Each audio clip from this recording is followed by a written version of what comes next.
Au nom du Père et du Fils et du Saint-Esprit. Amen. Seigneur notre Dieu, par l'illumination de l'Esprit Saint, tu instruis le cœur de tes fidèles. Rends-nous dociles à ton esprit pour apprécier ce qui est juste et donne-nous toujours le réconfort de sa présence. Par le Christ notre Seigneur. Amen.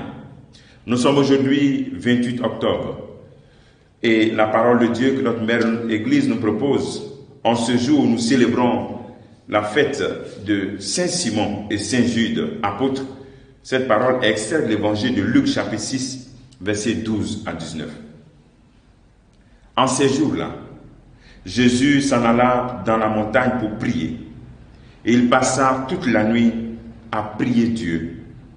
Le jour venu, il appela ses disciples et en choisit 12 auxquels il donna le nom d'apôtres.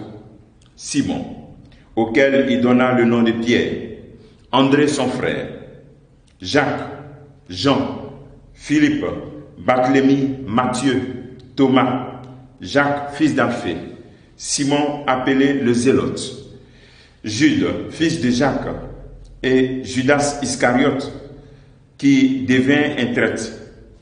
Jésus descendit de la montagne avec eux et s'arrêta sur un terrain plat.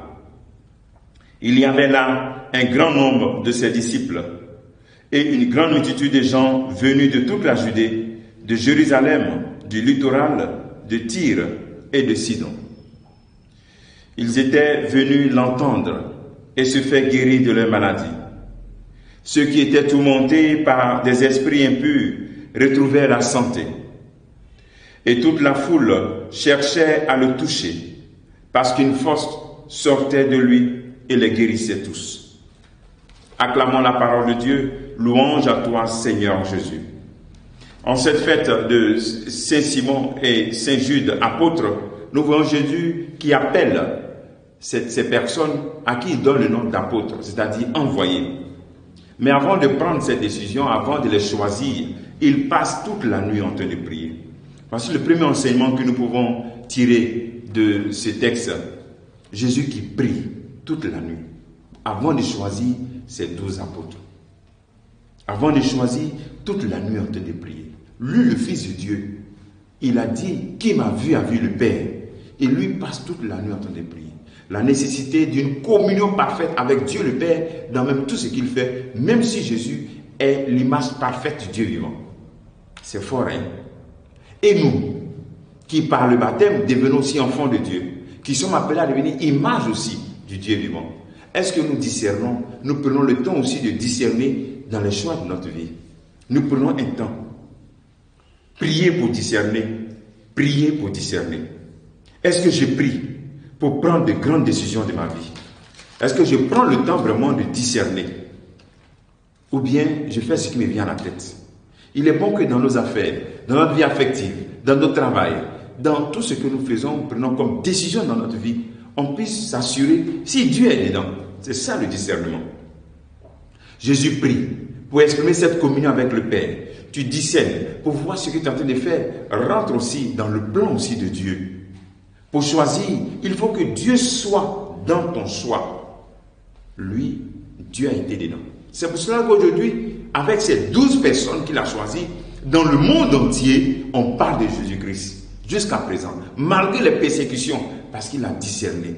Et quand, toi, avant de commencer une entreprise, tu discernes, tu tiens compte de l'aspect du raisonnement, de l'intellect, mais aussi tu discernes, quelles que soient les difficultés, ton entreprise résistera. Et toi qui as discerné, avant de rentrer dans cette vie à deux, de mariage, quelles que soient les tempêtes qu'il aura, ta vie de couple résistera. Et ça sera maintenant pour le bonheur et pour le pire, pour toute la vie. Nos choix sont le fruit de notre communion avec Dieu. Il faut que nos choix soient le fruit de notre communion avec Dieu. Dieu est au centre de nos choix. Souvent, Dieu n'est pas au centre de nos choix. Parce que souvent, on peut arrêter de communier. C'est-à-dire, on laisse Dieu et puis on s'en fait quelque chose.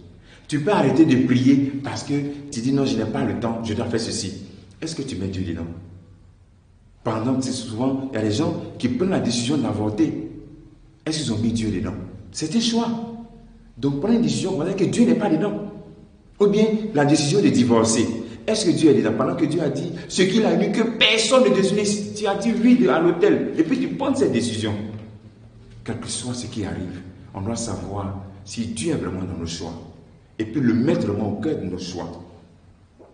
Dieu est-il au cœur de tes choix? Aujourd'hui, la réflexion que nous pouvons faire, c'est de réviser tes choix dans ta vie. Et puis te poser la question, est-ce que Dieu est vraiment au centre de mes choix? Que le Seigneur te bénisse et qu'il nous bénisse tous en ce jour. Au nom du Père et du Fils et du Saint-Esprit. Amen.